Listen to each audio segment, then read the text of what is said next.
Ready, rock? What's going on, y'all? We are at Hi-Ho Lounge for Duets number 3.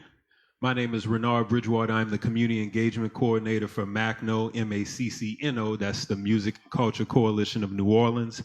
And just to give you a very brief breakdown before I introduce my awesome and lovely guest of the evening, MaCCNO is a nonprofit organization based in the city of New Orleans. We've been rocking for the last 8 years, made 8 years in September. We work at the intersection of social justice, culture, and policy. That's a very eloquent way of saying that we work, we advocate for and organize with New Orleans-based musicians, culture bearers, and street performers. So what you're seeing now is Duets. This is our 3rd edition of it. This is a live stream cultural discussion with some of our most talented, creative, and beloved New Orleans musicians. It gives us an opportunity to be able to do what we usually do about this time of year, which is our party with a purpose, right? We like to be able to do an annual fundraiser. We usually do it right here at Hi-Ho Lounge. Unfortunately, because of the Rona, we are unable to be able to gather and convene and fellowship as we love to do in this beautiful city.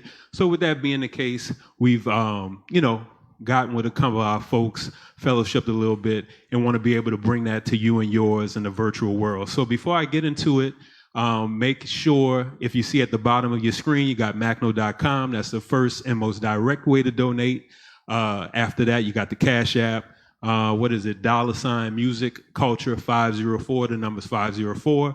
And then the PayPal, which is also paypal.me, like myself, /Music Culture 504. And before I introduce my folks, I want to make sure to let everybody at home watching, regardless if you're doing it in this moment or you're doing it later on the archive stream of the video, I just want to let y'all know I put my good clothes on for y'all. You dig?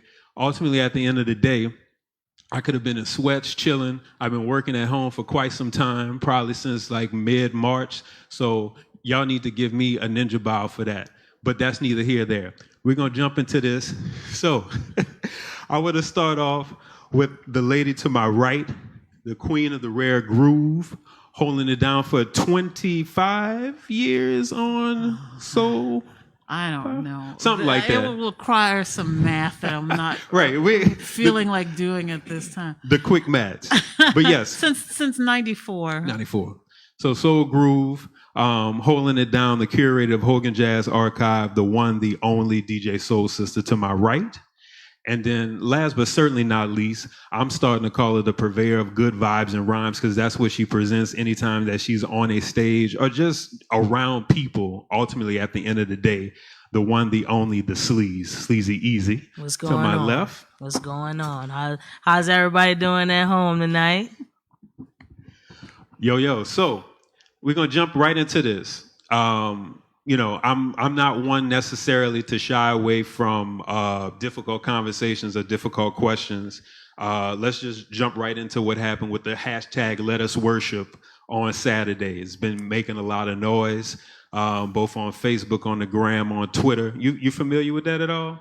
Or should I just give a quick synopsis to everybody at home, too? Oh, yeah. How about you give a quick synopsis to everybody at home? So long story short, y'all, on Saturday, there was an event that had upwards of several hundred folks. I'm not good at numbers as well. With that being said, there were definitely several hundred folks in attendance at the amphitheater on the steps in the French Quarter on Decatur Street under the guise of what I've come to find out was supposedly a community demonstration. But from my point of view, as a musician, as someone who's a cultural advocate, when you have a sound tent set up, right? When you have a full mixing board, when you have several musicians that are on those stairs, right, with their own amps and cabinets, that's a concert to me. At the end of the day, that's an outdoor performance from a policy-based definition, if you want to call it that, right? So that happened. A lot of folks were not wearing masks. Ultimately, I think at the end of the day, what we all saw was something that just, as I've said, is a blatant and disrespectful slap to the face of New Orleans musicians, culture bearers, and street performers in this city. regardless of how you look at it from your artistic practice at the end of the day. And then something that ultimately is dangerous, right? We're talking about a disease that at this period of time, you have over 10 million cases in this country alone. You have about 5,800 folks that have passed away as a result of this disease in this state. So having that type of event when so many of us, the three of us included, have not been able to touch a stage, have not been able to touch a performance space, and that it happened is just something that is wildly problematic from a bunch of different ways. So the first question that I want to jump into with y'all is that something that I've been noticing throughout this time period from a political standpoint or a policy-based standpoint. We're looking at permits, right? Outdoor permits, you have to have this special event permit from COVID. There's a lot of different things that are taking place from a policy perspective. I want to ask y'all, I'm gonna start with Soul Sister. What do you feel is a way to make these type of processes more accessible and easier to understand for us, for artists, compared to, the folks that deal with it on a regular basis down at City Hall? Take your time. Say that again. What? Ask that one more. Sure. One more time. So it can be about permits. It can be about anything from a bureaucratic standpoint. What do you feel is a way, or how do we make that legal language associated with permits, associated with, the pedestrianization of the French Quarter, any number of things that are happening from when you mix policy and culture? How do we get that more accessible and easier to understand for our musicians, for our culture bearers, for our street performers? Like, what makes sense to you? I don't know if it's about jargon or about the process or any number of things. What do you think about that? Well, my first question, that's why I was struggling with it, was are there actually policies for musicians that are on the books in the city? So if I don't know anything about them, then that's part of the problem. Indeed. Who is communicating and how is it being communicated? Which musicians are these things being communicated to? So I know that there are some policies, but I don't actually hear about them. So yeah, a better way of publicizing and promoting what actually is on the books. Because the one question that I had related to what happened on Saturday with the event that you talked about, I made a joke, but I wasn't joking, was that maybe the street vendor who was he arrested or fined for selling, under the Claiborne Bridge, or the second liners who were, shut down or threatened with jail time, maybe they should go to whoever the people who visited New Orleans went to. And if they didn't, if the people who visited New Orleans didn't go to anybody, then who's in charge? How does someone have a whole maskless festival in the middle of Saturday afternoon on North Peters Street with hundreds of people and a sound tent and sound engineers? Sound tent, for real. Mm-hmm. Plus all the extra people, Yeah. extra pedestrians is already outside. The French Quarters is still packed. So it's already adding to that. Something doesn't add up. So I get it. I'm glad we're talking about this because it really hurt my feelings when I saw it personally. I know musicians who, aside from not being able to make any money, are losing what it is that keeps them alive spiritually. And for New Orleans, our culture, when this pandemic first happened, I said it would be a culture killer because it prevents us from gathering. Even during Katrina, we could get together and gather. We can't do that now, and we've been following the rules. But there's a level of fairness that did not sit well with me And if they can not only come in, sneak in, have a mask-free festival in the middle of the French Quarter, and then leave and then post videos all about it, proclaiming that they did it. And we have to tiptoe around like we don't belong here. Something's not fair about that for me. Indeed, yes. I wholeheartedly agree. It's an inequitable practice and process that went down on Saturday and is unfortunately still playing itself out, over the past couple of days. What do you think about that, Sleazy, as far as, when we think about these different processes that when policy meets culture activity, when policy meets hip hop, what do you feel would make it easier to understand, more accessible for you? I feel like, I feel like we live in the age of information, and the fact that this information is not as accessible as me finding out how to start a publishing company and not even go further than that, just start it.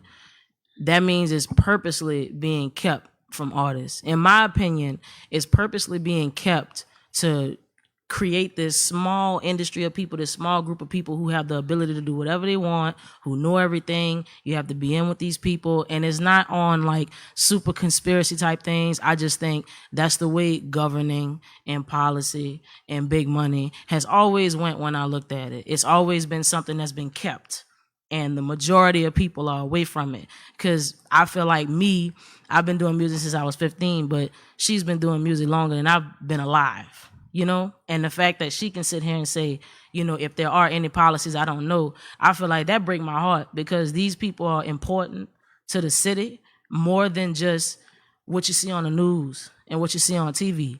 Like, we hold these people near and dear to us. We barely know y'all name. We barely know y'all history, but y'all important to us. And the fact that, a lot of y'all suffering and nothing is being done about it. Even us, when we want to do something, we having to do it so unconventional that it almost make you feel like you're going backwards. So I totally understand what you mean. And I agree when you say that it's a lot of musicians losing their spiritual reason to be alive and to exist. Because, I started here. And to not be able to come here and to like have to sneak Airbnb, backyard boogie type stuff, it really hurt me that these people who I saw what happened, I just didn't know it had a whole hashtag. But to the fact that now I'm finding out that there's people not even from here that just came here and did this, but y'all, like she said, y'all gonna harass them boys about playing instruments. Well, you can't walk nowhere in New Orleans and not hear music. So it doesn't make no sense to treat your artists like this, or allow things to happen, or allow us to be made to feel like this. Because I'm not going to say nobody doing nothing on purpose, but I am going to say it's being allowed. Our feelings being hurt is being allowed, and the BS that's coming with all these people that's just coming to New Orleans that they've been doing when it come to buying the property, when it come to doing all that extra stuff, they've been doing that, and now they're doing it with the culture, and now they playing. They playing with us with this policy stuff because they know we don't know. Word. So I think you bring up a good point, and something that I've definitely mentioned to a lot of folks, from a city perspective, is about access. So I'm gonna pick it up a little bit, because we started off a little bit gloom and doom, but also given the reality of the situation. Even though we are currently 8 months into COVID, I want to ask y'all, what have you learned about yourself? I'm gonna start with Sleaze on this one. What have you learned about yourself, either personally or creatively? I learned that you hold yourself back, and you hold yourself back from being in your full power and reaching your full potential. And it's not necessarily your fault. And speaking on that, we're learning that of myself, I just feel like I learned that it was certain things that I just wasn't doing, just because you get caught up in the midst of the madness of everything that going on in this industry and just the city alone, just being from here. You get caught up in it. I wasn't caught up in that no more. So I was able to see, why do I want to make music? What am I still in it for when right now people that's way more successful than me is suffering right now? And I'm suffering trying to get up. So, I'm doubled up on it, trying to get up, and they coming down, So it's like, I learned that you got to really love doing this. I learned that I do really love doing this. I learned that it's more than just the music. It's more than just my passion. It's about the people around. It's about me growing as an individual, as far as my mindset, as far as my vocabulary, my language skills, my communication, and just knowing like what it really means to be successful in this industry, not just inside New Orleans, but just everywhere. I started learning so many things, and I really can't even tell y'all, I really couldn't even properly articulate to y'all what I have learned since this corona started about being just your average rapper in the game. I can't even begin to tell y'all what I've learned. But when I tell y'all, I sat down and I read about all this contract vocabulary and language and how really you can only get so far at the moment because of what's sitting up top right now. And you really got to be dedicated. And I learned that it's not hard to have that dedication. You just have to have that focus. So this quarantine, I lost a lot. I lost a whole lot during this quarantine, a lot. And a lot of people I know lost a lot too. But what I did learn was how to continue. So I encourage anybody really still going through that right now to like continue doing what you're doing, because this not nowhere near over. But you always gonna learn every single day why you're not where you want to be and what's keeping you from going back to yesterday. So salute to you on the perseverance and the continuation. Before I hit you, Soul Sister, I want to let the folks watching at home know you are tuned in to Duets 3 with MaCCNO, Sleazy, Easy on my left, your right, and then DJ Soul Sister on my right, y'all left. Just quickly let you know at the bottom of your screens, you can donate and hold us down at MaCCNO on our annual programming that goes to everything from microgrant programs to my work directly engaging law enforcement officers and street performers and making sure that those situations are de-escalated in real time. In addition to making sure that MaCCNO works directly with musicians, with culture bearers, and with street performers to make sure that we're getting direct input and their unique perspectives to the policymakers and other stakeholders. So with that being said, Soul Sister, what have you learned about yourself, either personally or creatively during the Rona? Okay. It's funny you started that with the caveat, the disclaimer that we started on with a bit of doom and gloom. I think everybody was waiting for me to say something about this past Saturday. So woo, we got that over with. Over. We're done with. I love what you had to say, and for me, I'll be honest with you. So all of this pandemic kind of started hitting New Orleans like March, right? Yeah. And I had announced in February, that I was going to retire. I'd had my fun. I'd done what I had to do. I just turned 45 in September, and I also have this other life as an administrator, now a professor, and just wanted to look back with appreciation, but take it to the next thing, because I've been doing this for like 25 years. And when I say 25 years, I mean like there's like a whole decade. I can't tell you what a Sunday morning looks like. So because I end at 4 or 5 in the morning and get home at 5 or 6 in the morning on a Saturday night. So I'd announced that. And what this pandemic did for me was make me realize how dumb that was of a decision to say. How much I love mixing and interacting with people in the way that I do, communicating the way that I do with music.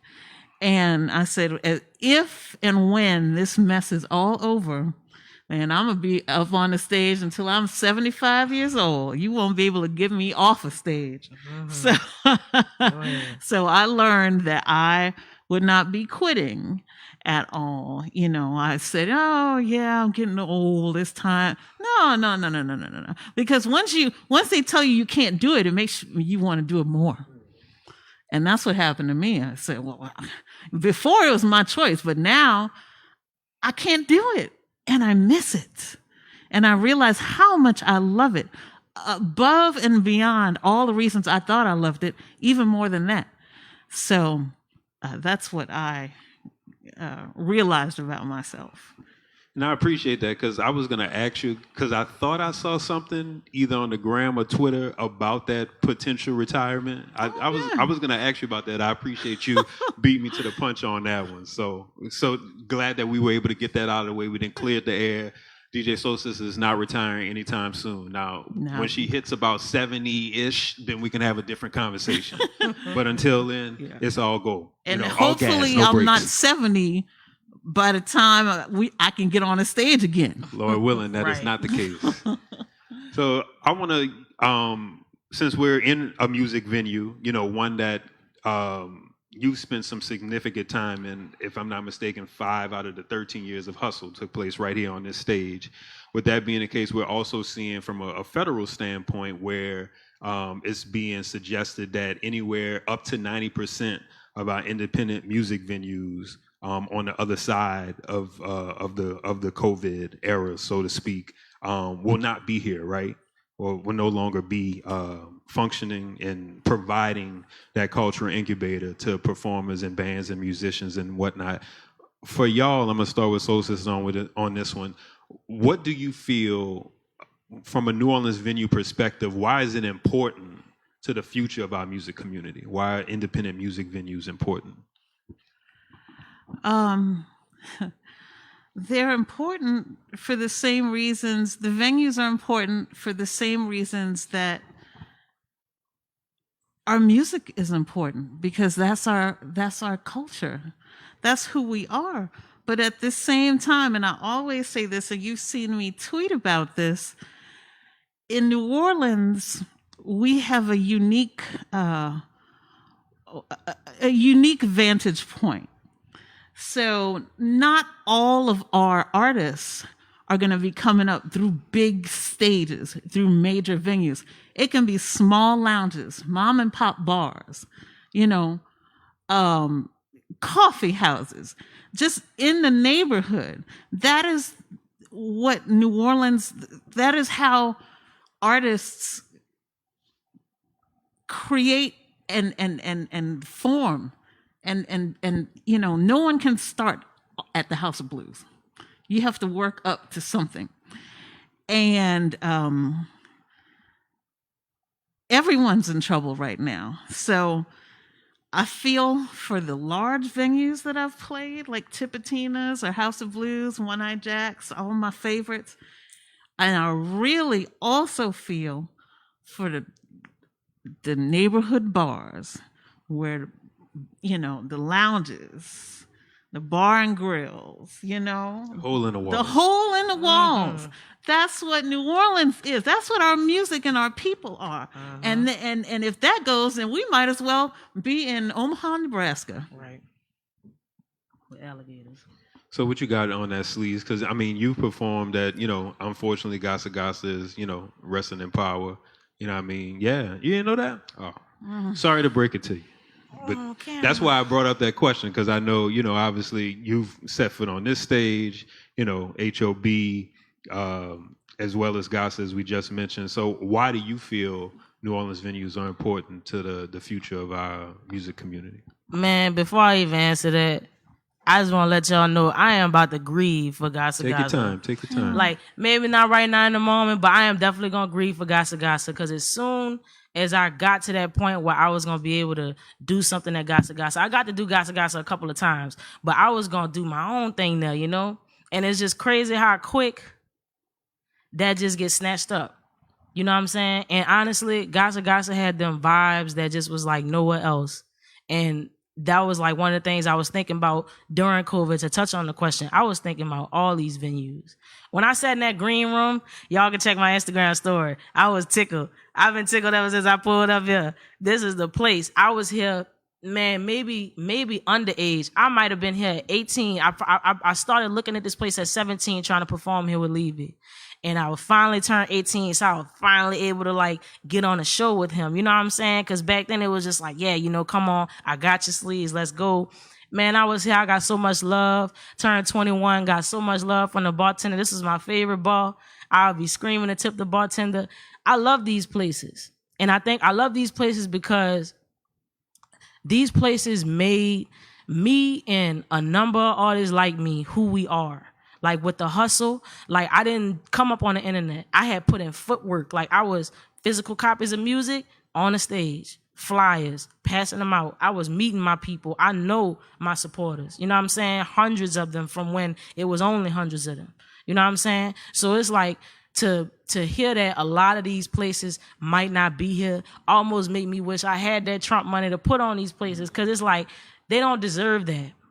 The fact that like you wouldn't neglect your heart and your own body, so why is the heart of the city being neglected? Why is the heart of the city failing? Right now it's almost like hearing that is like heart failure. It's imminent. You know what I'm saying? What's going to happen, and the only thing that could take it back is a miracle. And like we deserve a miracle. I feel like we're going to get a miracle. Y'all know I'm hopeful. I ain't never going to tell you nothing bad. I think we're going to get a miracle.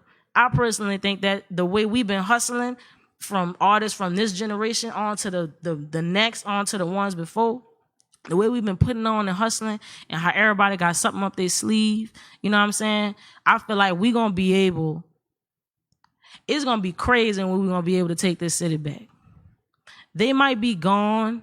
All that might be gone, but it's okay, because all that's doing is leaving space for new things to come and new things to be created. And we're going to grieve all these places, man. Y'all, oh my God, I'm going to grieve. Gossip. Oh my goodness. But what I can say is I do believe in all the people that I see, not just artists, but people who are invested in the community.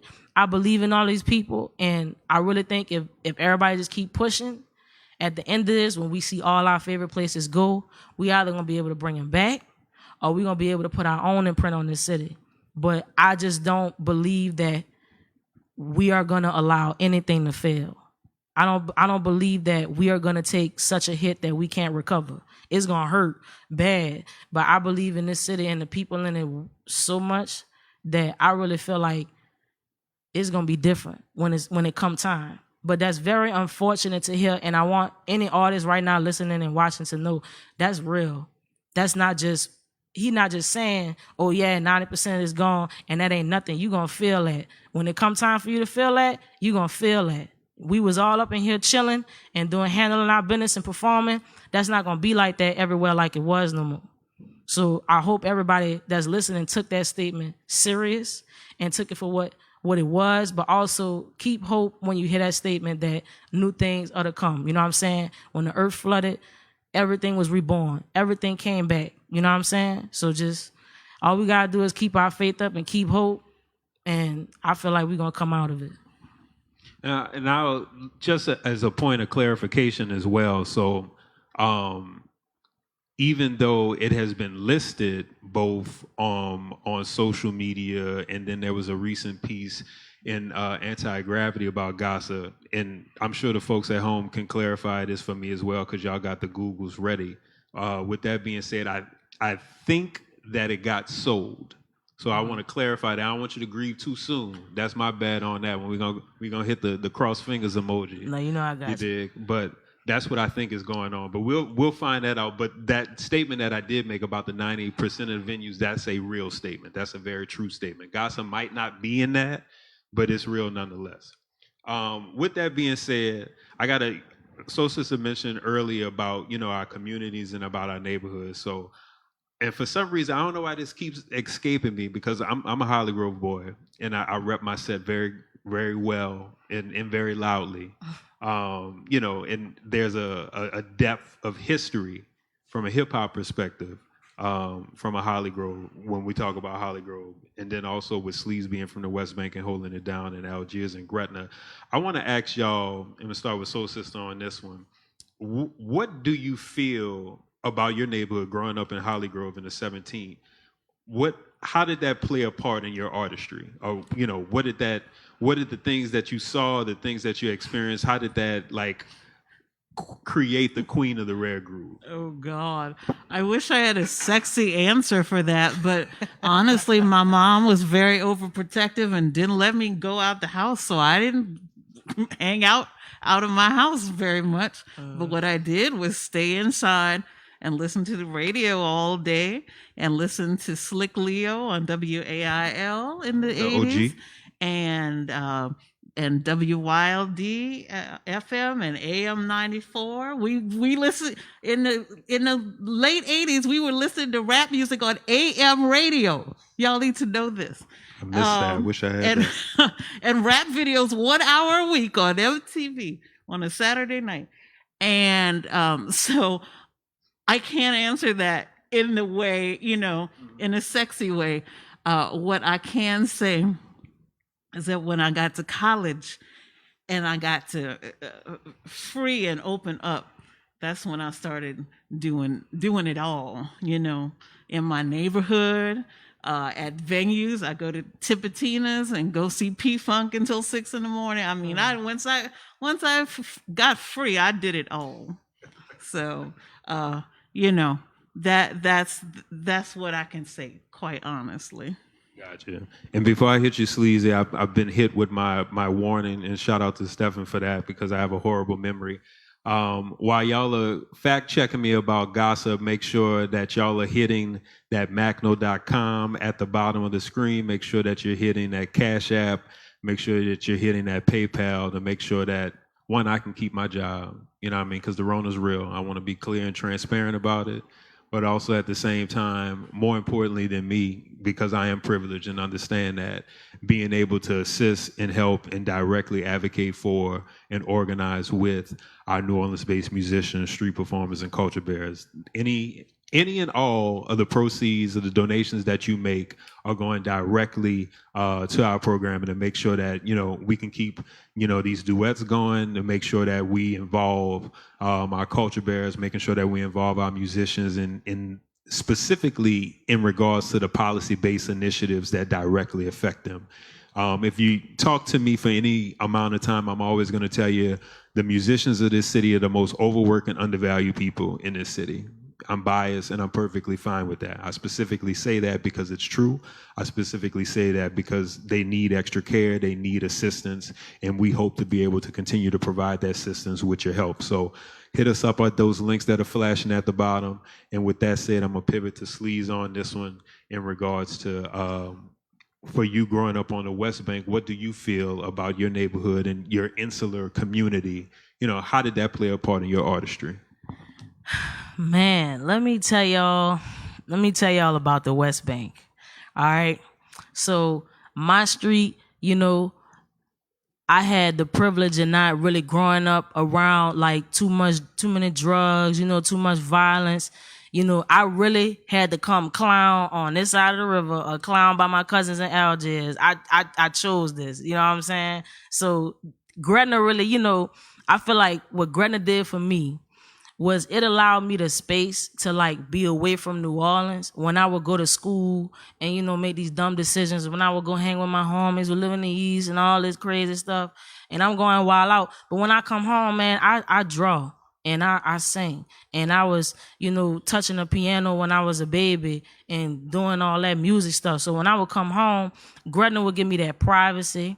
It would give me that space. The way we grew up, riding four-wheelers and dirt bikes by my grandma's house on the by the bayou and all that, man, we came up so different. I was a little country, so I feel like it made me look at life different than my homies from the city, and even from Algiers, because I really only went to school in Algiers, you know what I'm saying, and would be over there in my developing years. So I took a little from it, and you can see what I took from it, but I feel like where I was gave me that space to be a unique being. Like, it gave me the space to where I didn't have to make a decision based off of where I lived at, who I knew, what I saw when I walked outside.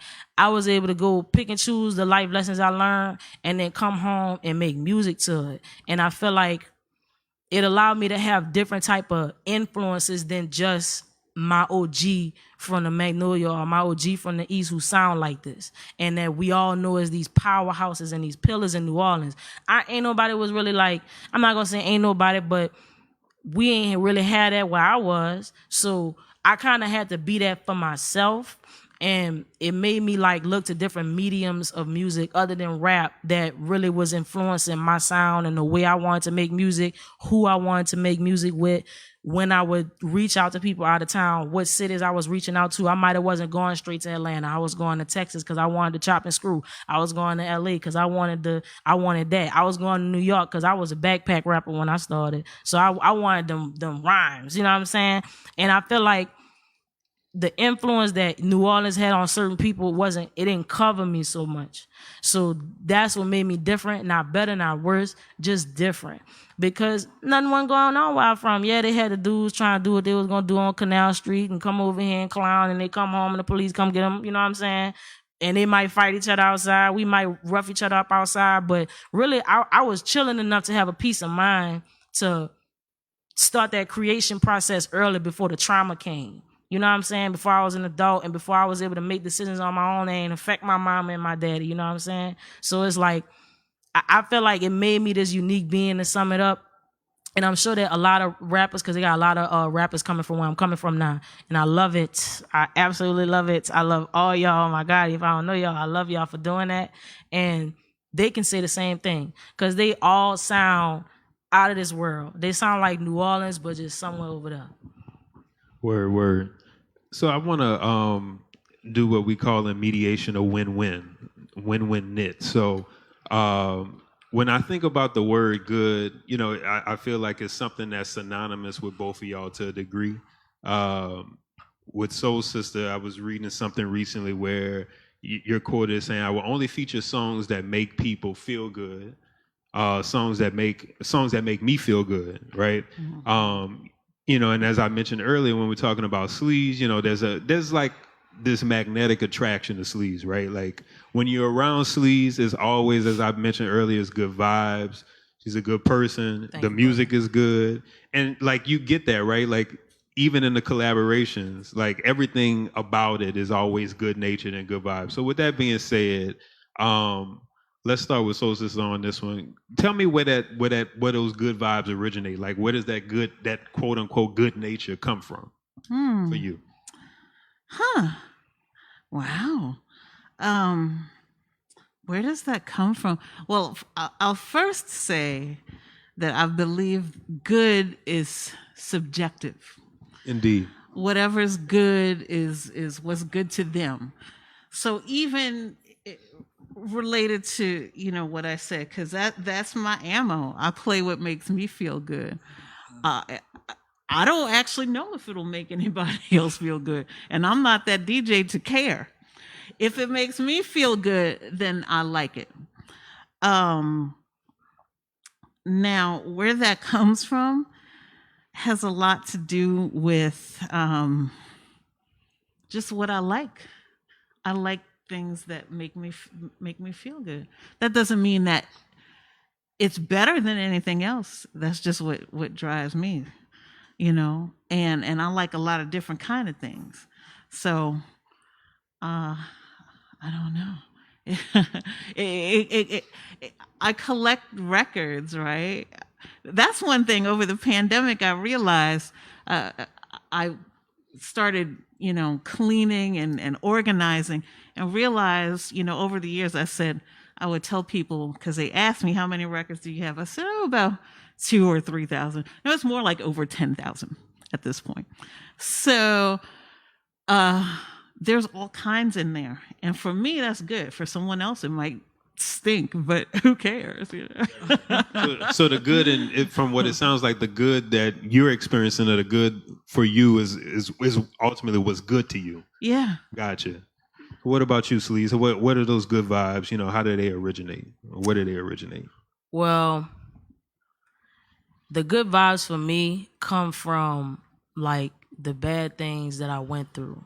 And I feel like because I know like what it feel like to hurt, and just me being like triple minority, like I know what it feel like to be ostracized. I know what it feel like to be on this side of everything. I also know what it feel to be like on this side of everything, because on one side of where I'm going through all this, the other side of me is privilege, and they exist in duality. So like when it comes to the good vibes, just like Soul Sister said, it's subjective. It depends on who you with. And you're not going to get along with everybody. You're not going to mess with everybody, but it never has to be anger. It never has to be aggression. It never has to be all this extra stuff. Like, I'm able to just say, okay, we just gonna have a good time. We're gonna have good energy. And every rapper on the bill or every person in the room could come from a different walk of life. But we all have a median where we understand each other. First, we exist on this planet. You know what I'm saying? Second, we all breathe the same air. We need the same things to keep us alive. I feel like just by that alone, we should be kind to each other. We should give good energy to each other. Everything else is circumstance. Everything else is personal, you know? So I feel like you can touch more people if you just accept everybody, because it's really no reason not to. It's really no difference between any of us except a few things, you know what I'm saying? Except a few obvious things that just puts you in a different category of people and gives you a community. It doesn't separate you. It just gives you a community. Being a woman, being gay, being a man, whatever you identify with, whatever, that gives you a community. It doesn't separate you from people. And I think when we start thinking that these things are separate, that's when all that bad energy come in, because that's when fear comes in, doubt, judgment, paranoia. You trying to figure all this stuff out about people that you pushed away, that you separated, and that y'all separating from each other, because it does take two to tango, you know? But as long as we just operate together and as a unit on a surface level of things, no matter what genre of music, no matter where you're from, no matter what's going on with you, we should be able to spread that good energy. And I literally feed off of that. I don't be tripping. I don't need weed. I don't need drink. I don't need nothing. As long as I'm around good people who love themselves and they love their life, I feel like I'm good. So I could feed off of it. Word. And I appreciate you bringing up duality. I think that's a solid segue into this next question. So I think for me, I'm always fascinated by the balancing act that artists do, right? Regardless if we're talking about mainly the balancing of professional duties as well as personal duties. So with that being said, let's start with Soul Sister and then hit Sleaze on it. You know, as I mentioned earlier, being the current curator of the Hogan Jazz Archive, you know, in addition to crate digging, coming out of retirement, this temporary retirement we talked about. When we talk in real life prior to COVID, how did you go about achieving that balance? What did that look like for you? It wasn't hard for me. It wasn't hard for me because I always did things that I loved, right? So I was just asked to give some advice to young people, like some teenagers in a column, and I wrote all my life. I only wanted to do a few things, and that was, I told myself I wanted to work either in the nonprofit sector or in the arts or in the marketing, public relations, you know, and I've done that. And then with my DJ life, I've only played music that I like. That is probably by accident. Because when I started, I had one friend who encouraged me to do it. A woman who's my best friend to this day. I didn't have a clique.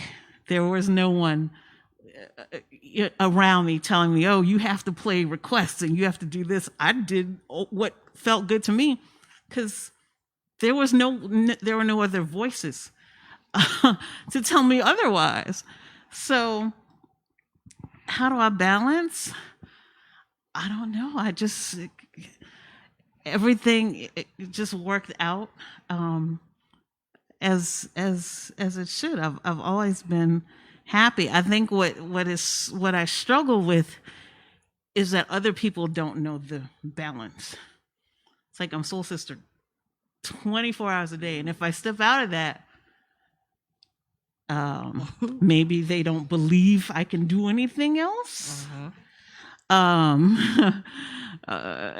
that's the only challenge to wanting to do all the things and have all the balance, is that people want to put you in a box and say you can only do one thing, you know. But otherwise, I've been having fun.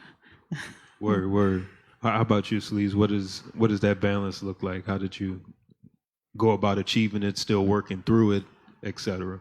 Almost everything you said resonated with me. I'm serious. Everything you said resonated with me, especially the part where you say people want to put you in a box, even though you understand within your own self. Like, I mean, I understand you feel like you want me to be here, but all these other things is what makes this. You know what I'm saying? Like, and I feel like the same thing with Sleaze. Like I said, I draw, I play music, I sing, rap, I do a lot. And then, I mean, I ain't rich, y'all.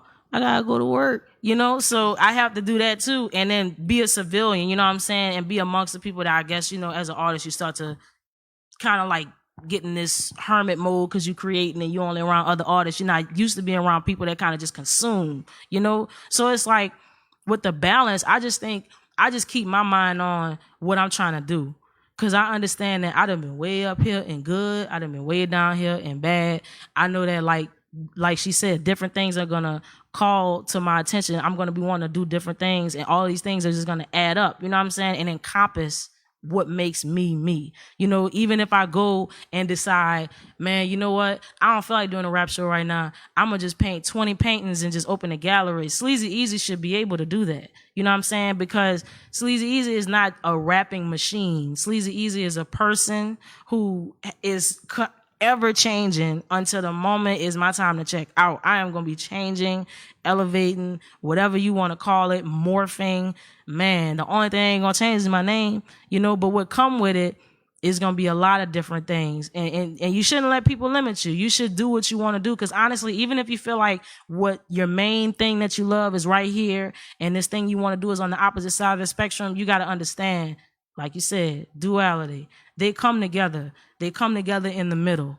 If you wasn't doing this other thing that you wanted to do, you would be miserable doing your main thing. If I didn't have my hobbies and the things that make me outside of before I got on this stage, I don't know if I'll be able to keep my own sane mind, because that's what make me me. That's why y'all got the raps. The raps come from a real thing. The music that you love, being a DJ is a art. The music that you love is like y'all pulling music from a frequency, a heavenly frequency I could never even dream of being on. The only thing I could do is add to that frequency for y'all.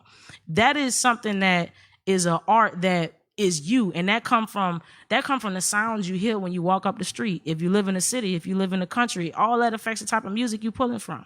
So I feel like even just you being an administrator and all that's pouring into your artistic abilities and your artistic side, just as much as the other side is pouring into that, And I feel like that's where the balance comes from. Understanding that everything is one, everything is on the one, everything is with you. You know what I'm saying? Everything is encompassing one. Yep. Well stated. I concur. Everything is on the one, like George Clinton once said. Yes. Everything is on the one. Everything is on the MaCCNO.com. Make sure that y'all getting them donations in. Please don't let me down, ladies and gentlemen. I'm begging you. I'm pleading. I'm putting together, the prayer hands. You dig? Once again, PayPal.me, Music Culture 504. The Cash App is where it's at. $ Music Culture 504. Hold it down for you and yours. Hold it down for me, for the MaCCNO staff and board. We appreciate you.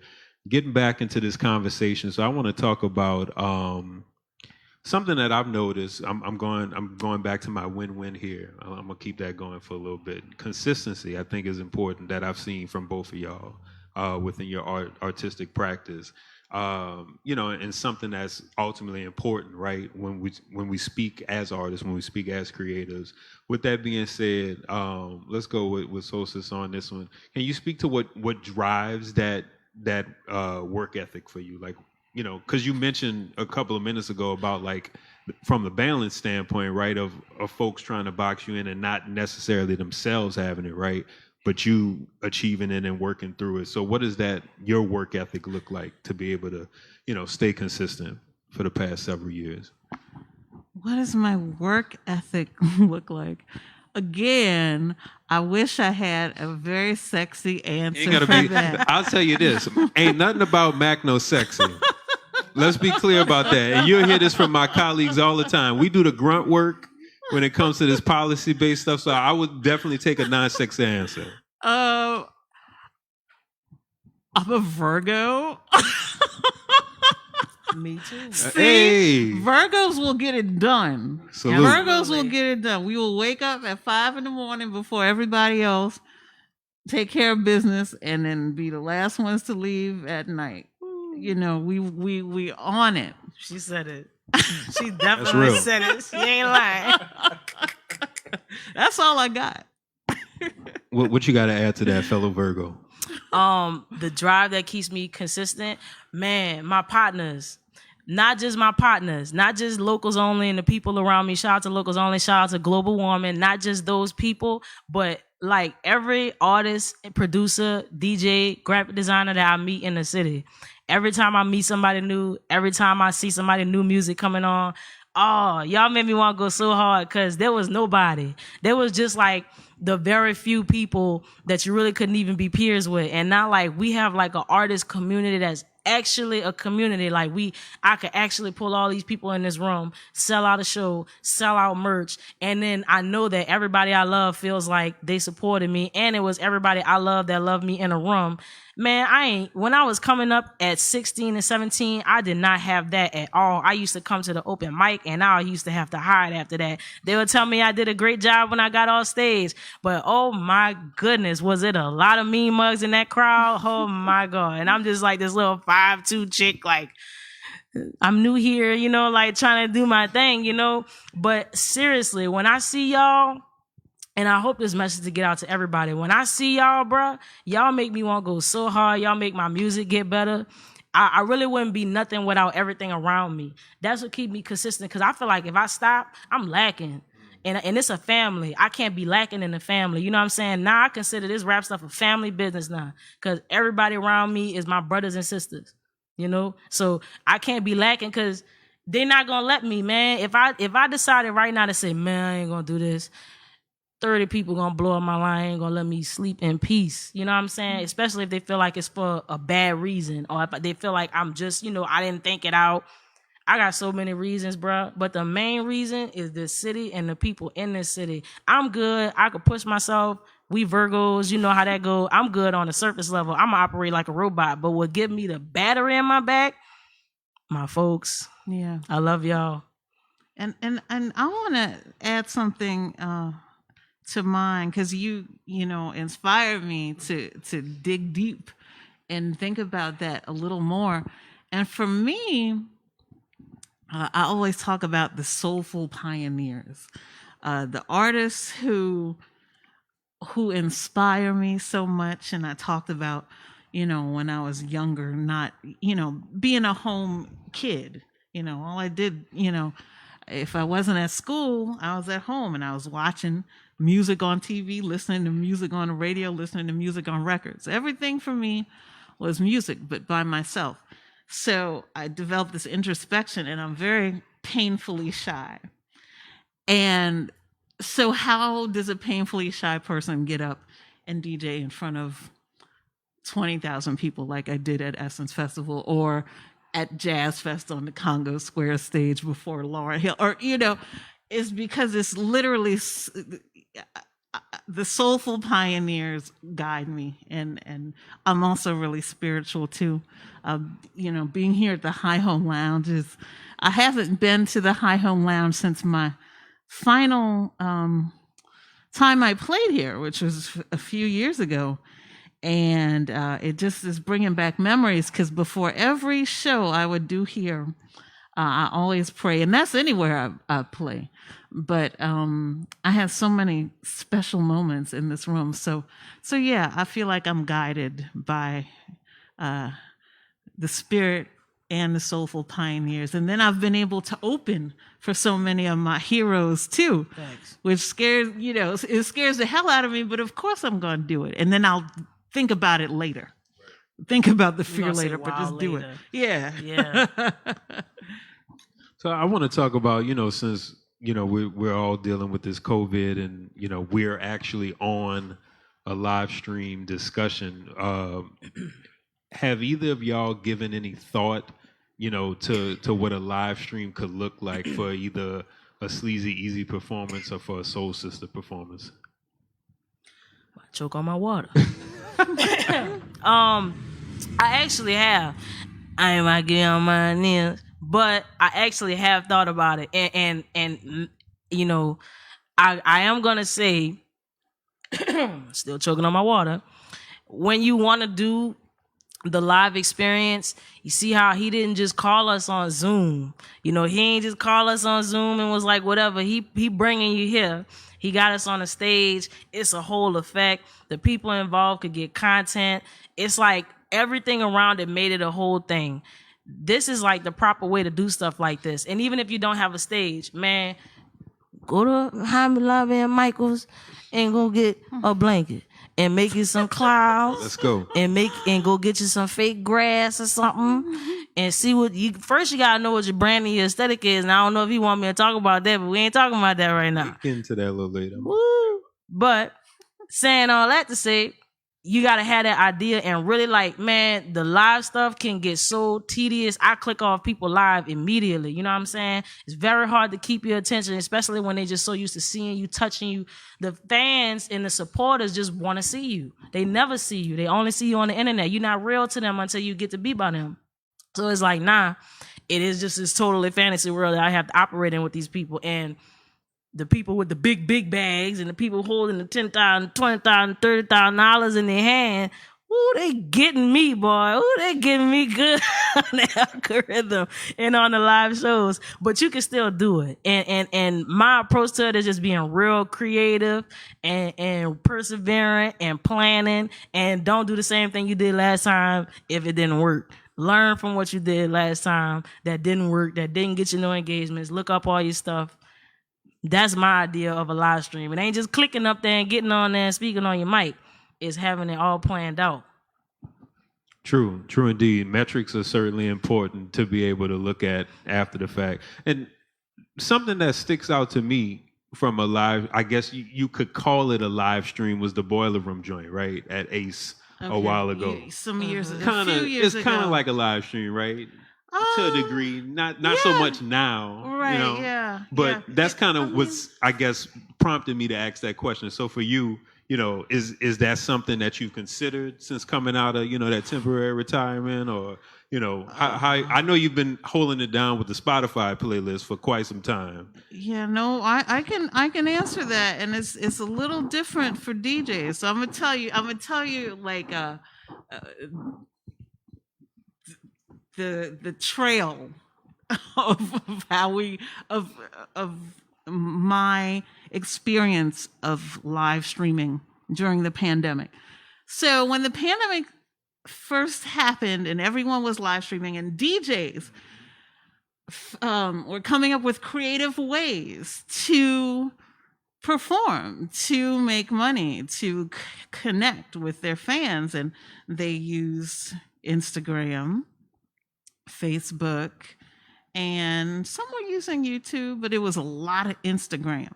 Well, I would watch some of these, and a lot of them gave me great joy. But then, again, here comes the Virgo in me. The sound wouldn't be right. It would be using just the phone sound, and then some would be clear and crisp. And I said, well, I want to do it, but it has to sound right. It can't sound like garbage. Uh-huh. So, you know, it was hard. Stores were closed, and then I bought a bunch of stuff, and then I had to teach myself how to use it, and then they sent me the wrong thing. I had to turn it back. You know, it was all a whole thing. It took me literally 2 months to get it together. By the time I got it together, people were starting to get fatigued from all of the events happening. There's so many. And the Instagram DJ started getting flagged for playing music because Instagram was not made for sharing intellectual property or you know that doesn't belong to you. So if I'm playing someone else's recording, if I DJ in a bar, the hope is that that bar has an ASCAP license or a BMI license, and that covers me from sharing someone else's intellectual property. But Instagram cracked down on the copyright laws, and that's fair. That's fair. Same with YouTube, same with Facebook. So when I finally got it together to do my first live stream, I did it, and I got shut down like 20 times in an hour because I would have to DJ, but then keep looking at the screen, and then I'd have to restart it. And I said, I can't do this. I can't do it. So yeah, the next time anybody will see me DJ is after the pandemic is over and I can play and not have to worry about being shut down, because that technology is not made for DJs. Now some artists, some DJ artists and DJs have gone to Twitch and different things. The main thing for me also, I really miss the energy of people in front of me. And so, yeah, I could do the other things. I want to be in front of some people. That's basically it for me. And I think you bring up a good point that I just want to touch on right quick before we wrap up, because with both of us being on OZ and having to record from home, that as well was something, a learning curve for me. I didn't know a bunch of homies that have been using Audacity for years.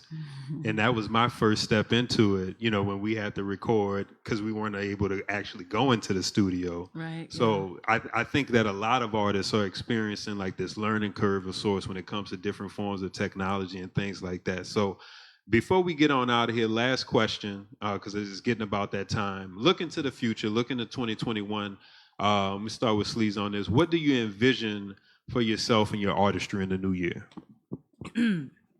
I am finally going to have my whole brand together in 2021. I'm going to be so honest with y'all. That was so hard for me. Oh, my goodness.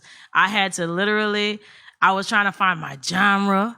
I was trying to find where I fit in, and I wasted all that time. Not really, but I wasted all that time trying to fit in, and I wasn't supposed to. So I'm finally about to have my brand together. I'm finally going to be doing things that I envision myself doing, because I manifested, right place, right time. I trusted God. I trusted my ancestors. I just kept on being guided. I just kept on going, and now I am where I am. So now I can tell you right now, based on what's going on in the next month and 2 months, I'm going to be all right in 2021. I'm not really worried. I'm really excited about it. I really want to see it. It's going to cost a lot of money, but I really want to do it.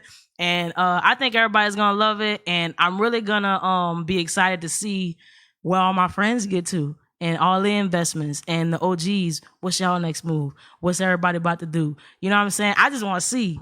Because this is crazy. This COVID stuff is crazy. I don't think people even say that enough. In the beginning, we was like, that's crazy. It's a disease, and then it's been here since October, and they don't know what they want to do with it. But no, y'all, this is really crazy, yo. This is really crazy. So I can't wait for it to get to a point of some normalcy. Please, God, sooner than later, I am begging you. Sooner than later, let us see some type of normalcy in the creative community so we could touch our people again. That's what I really want to do in 2021. But I know, bruh, I'm going to have my brand together. I'm going to show y'all. Salute on getting that brand together. It's important, you know what I mean? And I wouldn't say from my own personal experience, it ain't a waste of time. You know what I mean? It's a part of the growth and progression within you as an artist, right? Like it probably took me about 2.5 years, you know what I mean? Of just really sitting back and thinking about what is my niche? Who am I as an artist? And what's my lane per se? So last but certainly not least, looking to the future for DJ Soul Sister, what does that look like in 2021?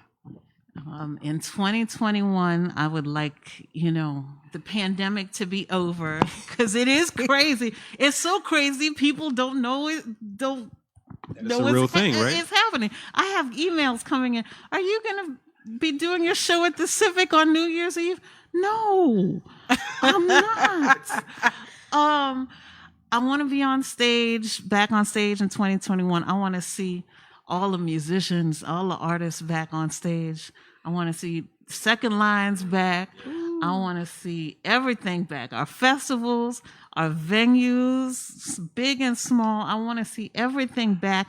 I want our city to recognize how important New Orleans music is to our culture, New Orleans culture, and American popular culture, period.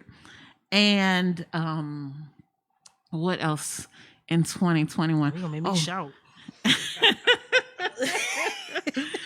And in 2021, I want to keep teaching because that's something new that I started. I teach, I'm an adjunct professor at Loyola University's College of Music and Media. I teach a history of urban music class, which is the history of Black music. Okay. That bam. Yeah. You know, urban Black. So, I love it. And that's what I did before I came here. And I love teaching our young people because if we don't teach them, they won't know. And we have no right to say, well, why don't you know it? We have to teach. So I want to do more of that. And I just want our community to get back and no one else die. Facts.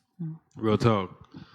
So that's going to be the end of Duets 3. I'm going to break the wall. I want y'all to dig deep in them pockets, in them coin purses, them pocketbooks. I want you to go deep in there. You know what I mean? I want you to get them digital dollars like you heard the big homie Sunpai say 2 weeks ago. We like that traceable money.